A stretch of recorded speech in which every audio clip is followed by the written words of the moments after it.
Hello everybody, my name is KidKinobi and I'm here to give an update on the news and progression of the Mortal Kombat 1 roster, some of the lore that's been dropped that you won't really find listed anywhere except the Mortal Kombat 1 website, so I figured I'd just make a quick little video about it.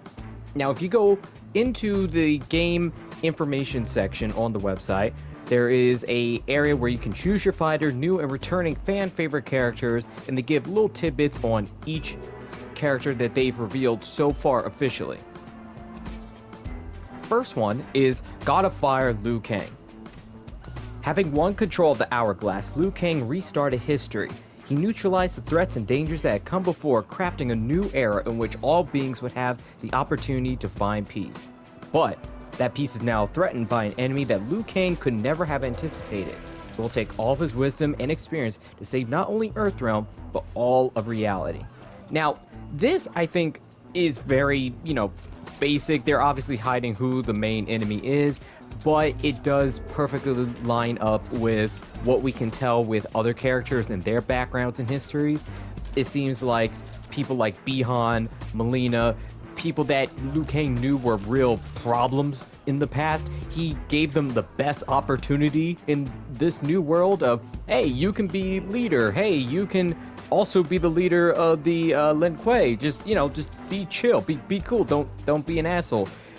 But it seems like something's not going perfectly right, which makes sense because all of MK11's story was Kronika being like, Raiden, why do you keep being a jerk and keep killing my kids? So that's kind of why it seems like no matter how much you alter someone's destiny in this continuity, they will still revert back to their inner personality. Like Melina will still go nuts, Sub-Zero Bihan will still be power hungry and a dick. Speaking of, Grand Master of the Lin Kuei, Sub-Zero.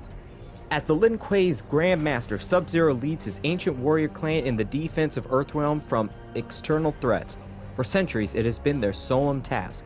But Earthrealm hasn't been threatened in generations, and Sub-Zero sees no point in limiting his clan to preparing for dangers that may never come. Under his new leadership, the Lin Kuei will come out of the shadows and fight for its place as one of Earthrealm's great nations. And that's something we saw a little bit in the Lin Kuei gameplay trailer that just came out Thursday with the combat cast, where Sub-Zero seems to be leading the Lin Kuei team of Smoke and Scorpion on a mission, but he does seem to have some gripes about the fact that the Lin Kuei are just bodyguards and servants of Earthrealm instead of leaders of Earthrealm. So I definitely think that there will be a rift that occurs where Sub-Zero will be kind of grumpy, sitting in the Lin Kuei offices, until Liu Kang shows up. Sub-Zero is going to be pessimistic about the whole idea that Earthrealm is really in danger. He'll just never be happy, and it's a chance that he might actually betray one of the Lin Kuei or the Earthrealm protectors if he gets a better deal from whoever this outside enemy is. But he does not like Liu Kang, and that is very obvious in almost every single interaction. So all I think it takes will be one mistake on Sub-Zero's part or one personal betrayal, and Sub-Zero's probably going to go back to his Bihan ways. Scorpion. Revered Lin Kuei warrior. Like his cherished father, Scorpion is dedicated to the Lin Kuei and its defense of Earthrealm. When his father died, Scorpion was bereft, though he took pride in knowing that his brother Sub-Zero would succeed their father as the Lin Kuei's Grand Master. But Sub-Zero's unprecedented moves to cast off the Lin Kuei's traditional duties have frozen Scorpion's enthusiasm. He fears he may one day have to battle his brother for control of the Lin Kuei's legacy. So this is definitely interesting. We don't know what the grander Lin Kuei look like. Usually in the past, the Lin Kuei are all cryomancers, and the Shirai Ryu or the basic fire people. So the fact that Scorpion in this new reality is just blood brothers with Bihan, but also has fire powers, which, I mean, he's not a Hellspawn, so I don't know where it's coming from. They'll probably reveal it's just a different aspect of his powers. But this is also bringing up the aspect of Sub-Zero and Scorpion's father, which died, which, in the Mortal Kombat universe of death, I doubt it was just old man Sub-Zero just keeled over one day. I'm pretty sure it's like a 50% shot that Bihan, like, murked his dad. So I kind of think that could be a problem in the future, but who knows. Princess of Outworld Katana. Katana has one purpose in life, to aid and protect her older sister, Melina, as she prepares to rule Outworld one day. The steady-handed Katana ignores the calls of those who advocate that she should replace her impulsive sister as heir. Instead, Katana will defend the realm by fighting to make Melina the best empress possible. She will also fight to hide the dark secret that could end her sister's reign before it begins. Now, it seems like, until we get confirmation, Liu Kang kind of just erased Jade and just gave all of her subtext and story to Katana and just kind of bumped everybody up. And it is a very odd situation that Liu Kang, kind of being the god emperor of the universe, made his girlfriend second fiddle to her evil crazy sister. I don't know what the idea is, and I don't know if Liu Kang is really in charge as much as he thinks he is, because I'm starting to see I'm starting to notice a few holes in his grand design. But yeah, Katana seems that she is completely selfless, but she might be too selfless where the people think, no, she should be the empress, and even Melina's like, damn, maybe she should be empress, but I don't want to give it up. 21st century action hero Johnny Cage. Like many stars before him, Johnny became addicted to his fame. He came to measure his self-worth by his fans' adoration and their praise of him on social media. But with his star now fading, Johnny is fighting an uphill battle to remain relevant. He joins Liu Kang's Earthrealm champions, hoping it will provide his career and his fame a desperately needed boost. This basically just sounds like Johnny Cage, but moved up a few years to have social media be an impact. Yeah, I don't know. I can't really think of anything that's like too distinct. He seems basically like the same person, which I kind of like, where not even the entire universe reset could undo Johnny Cage's attitude. The only real noticeable difference is that Johnny Cage in the new gameplay, or at least in basic costume, does not have the green shadow energy. It actually looks like dark gray, like it looks like shadow energy. So this Johnny probably did not get raised by an ancient warrior clan trained to fight and take down gods, which also might be interesting of like, did Liu Kang purposely tweak his background so that there ain't nobody running around with god-destroying powers, considering Liu Kang is a god now? Is he playing like a 4D chess, being defensive? I don't know. Restorer of his family's name, Kenshi Takahashi. One of ancient Japan's most honored families, the Takahashis were decimated in battle. They lost everything, including the emblem of their power, the revered sword, Sento. Those who survived joined the Bakudo, a predecessor of the Yakuza, for its protection. 5 centuries later, Kenshi is raised on the stories of his ancient family's exploits. Detesting his corrupt Yakuza life, he pines to free the Takahashis from the Yakuza's grasp. From the Yakuza's grasp and restore their name. But for his family to follow him, Kenshi must first fight to prove he can lead. His first battle is to find and retrieve Sento. This is basically what we've seen before in the first reveal look of him breaking into Johnny Cage's house. But obviously he has eyes. He's also not in the cool Kenshi drip. So I'm assuming something along the way, either maybe once he gets the sword he goes blind, or something happens probably like in the middle of the story mode after being at the temple with Raiden. He loses his eyes and then commits fully to the Kenshi attire. So that's definitely a story arc that's going to happen. Maybe during his chapter even, who knows. Youthful warrior with dreams of glory, Kung Lao. Born and raised in the village of Wengjian, Kung Lao has spent his life toiling in the fields. It has been an honorable life, if not a glorious one. Kung Lao's greatest fear is that his life will amount to nothing. He prays fervently that he will be called to do something bigger. His prayers are answered when he is asked to join the champions of Earthrealm. As a warrior fighting for its honor, Kung Lao knows that his victories will be long remembered. This is basically just Aldo. He's a farmer until he gets the chance to rise up and show his mantle. So it might be that Liu Kang kind of gave him his own backstory. Maybe also to humble him, because even though Liu Kang and Kung Lao were friends, there was always a bit of a rivalry on Kung Lao's side. So it could be like a, hey, I want to set up my buddy, but I also want to make sure he's cool in case I ever need him. Heir to Outworld's throne, Mileena. Born mere seconds ahead of her twin sister, Mileena is the rightful heir to Outworld's throne. But even so, there are those who distrust Mileena's impulsiveness. They whisper that Kitana, with her steadier hand, should replace Mileena as heir to the throne. As Mileena fights for legitimacy, she hides a horrible secret. She is infected with the dreaded and lethal Tarkat disease. Were her affliction found out, Mileena would be forced to battle to save her throne. Now, this is very interesting on the fact that, one, Mileena turns out to be the big sister, and actually popped out the same person. I mean, that sounded weird. Actually genetically born instead of handcrafted, so Liu Kang definitely altered something there. But it seems like despite not being genetically engineered, she still has the same personality, or at least she's falling into that personality. Also, it seems that Liu Kang, kind of retroactively destroyed an entire race, only for them to show up as a disease.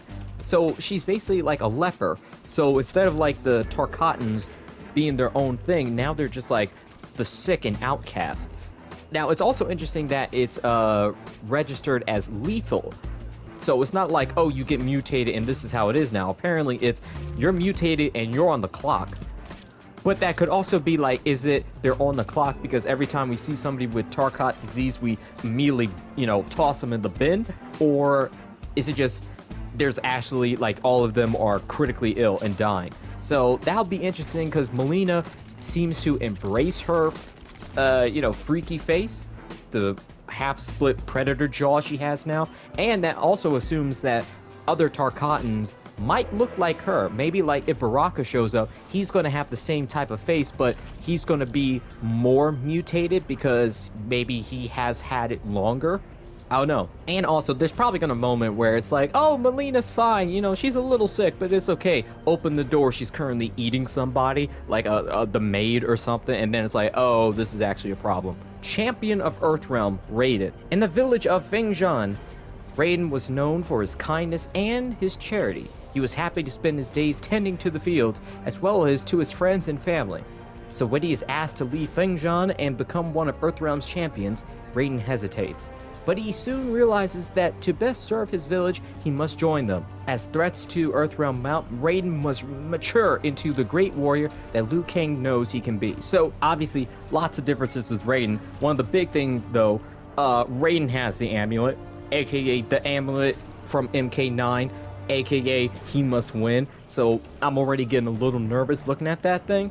Also noticeable that Raiden has electric powers. Now, I do believe that Raiden is like how Fire God Liu Kang is, where he was normal, but then the Elder Gods gave him like a status boost, and then he became like God of Electricity and Lightning Raiden. But it is interesting seeing that as a normal guy, supposedly, quotation marks, he does have electric powers. So who knows, maybe Raiden regains his godhood. Maybe there's a clash of Liu Kang and like God Liu Kang and normal Raiden, just like there was with God Raiden and basic human Liu Kang, where they're going to come to blows. Because if I was Raiden in a new world and then it was like, oh yeah, you were actually a god, but oops, I'm the god now, there might be a little bit of rift. So I'm noticing in almost every person's character bio, there's like, things are going okay, but something might fuck up and they might end up back to where they were before. So it'll be interesting to see if the story actually ends up, because that could be a thing of like the whole it's in our blood motif of all the advertisements. It could be like, no matter how much you stray from fate, background, it doesn't really matter. It's naturally in you to be who you are, no matter where you're from. So it's like nature versus nurture of, no matter how much God Liu Kang messes with the nurture, it's actually the nature that's going to win out in the end. So that could be, it could be like a fate thing, which is overarching no matter the timeline, which could be some hoity-toity, hefty concepts to deal with this story. High Mage of Outworld, Rain. As a student at Outworld's exclusive Imperial Academy of Sorcery, Rain amazed his peers with his singular adaptitude for water magic. Having honed his craft of water magic into a fierce weapon, he now hopes to learn the realm's darkest and most powerful sorcery. Now, there was an aspect here that Rain's bio was changed because it mentioned General Shao. So apparently, General Shao is a spoiler enough that they had to retroactively delete it out of his bio. So I'm sure whenever a reveal trailer for General Shao Kahn, actually no, just General Shao Kahn is the title, it will probably get re-added. So also notice that Rain does not seem to be the same god child that he was. He seems to just be a dude, but he has an odd water magic ability, which also could just be like, oh, is he really the son of a god like he was before? Or is it one of those, that was his past ability, that was his nature, and now it's coming back to the surface? Who knows? Master of Stealth, Smoke. As a boy, Smoke lived to hunt with his family. Their final hunt, however, ended in tragedy. Having accidentally trespassed into Lin Kuei lands, they were attacked. Smoke was orphaned. Ashamed by his warrior's actions, the Lin Kuei's Grandmaster adopted Smoke. He raised him alongside his sons Sub-Zero and Scorpion. Eventually, Smoke chose to make the Lin Kuei's mission his own, but he lacked his brother's innate supernatural abilities. He set out to master practical magic. Having done so, he now joins them in Earthrealm's defense. So, this is definitely interesting because in the previous timeline, Smoke was supernatural. Like, there wasn't no, oh, he had to make up for it. Like, Smoke was, actually magic. Now, granted, in the trailer, we see Smoke flying in the tornado, so I don't know what the fuck magic Walmart, magic to astound your coworkers gift box he used, but yeah, so apparently Smoke is magic now. Smoke is not magic. He's basically Batman. He's using practical magic at such a high level that it looks like real magic. Also, he's the adopted son of the Grandmaster, so it seems like definitely what they're double confirming here is Sub-Zero, Scorpion, blood brothers, while Smoke is the adopted. Once again, very interesting. Don't know exactly where the dynamic sits because it seems like the Lin Kuei main honchos are a trio, but that still leaves like the possibility of, just speculating, Reptile, Ermac, and I think Tremor. I think that would round out all the main ninjas, and I don't know where they would sit if they, in this new timeline.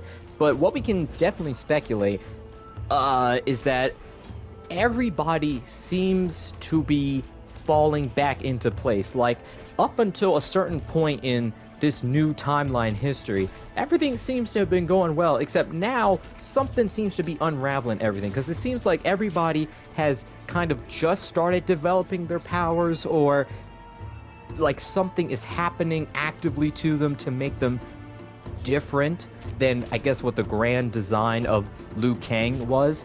But it's probably highly connected to this mysterious entity or villain. Now, it probably might be Shang Tsung.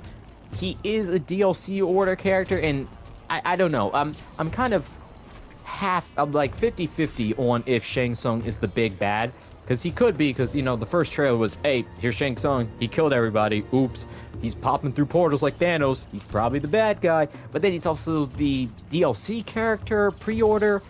I don't know, but so was Shao Kahn, and Shao Kahn played a big role in MK11, and Chronica wasn't playable, but I don't know, they haven't really had a lot of story trailers yet, so it's the roster is looking interesting so far, but this also is showing there isn't a huge aspect of the Earthrealm Special Forces.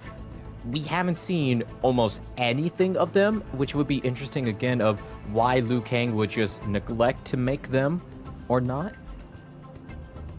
So there's definitely but then a big thing to remember is that a whole central aspect of Mortal Kombat 11 was the big reveal that Raiden and Liu Kang consistently fight because it's always doctored, but the fact that they keep fighting so much is because Chronica, with her billions and billions of years of experience, just can't get the timeline right. She wants it to flow a certain narrative path, but it keeps fucking up. Usually because Raiden is the one that keeps fucking it up, but it still keeps breaking. So she keeps resetting it, and the only reason it stopped this time is that she got personally involved and Raiden was able to, with enough knowledge, break the cycle. So I don't really know. I'm pretty sure that this means that Liu Kang, with minimal experience, this is probably like his 4th or 5th attempt, or hell, this could be his first attempt at the new universe, and we're just witnessing. You need a lot of experience, or you need to just let some shit go, and I think that could be the overarching theme. So that's everything. I don't know when the next reveal is happening, but I want to get a little gameplay recording, my own thoughts, and yeah, I hope you all enjoyed, and I'll see you on the next one.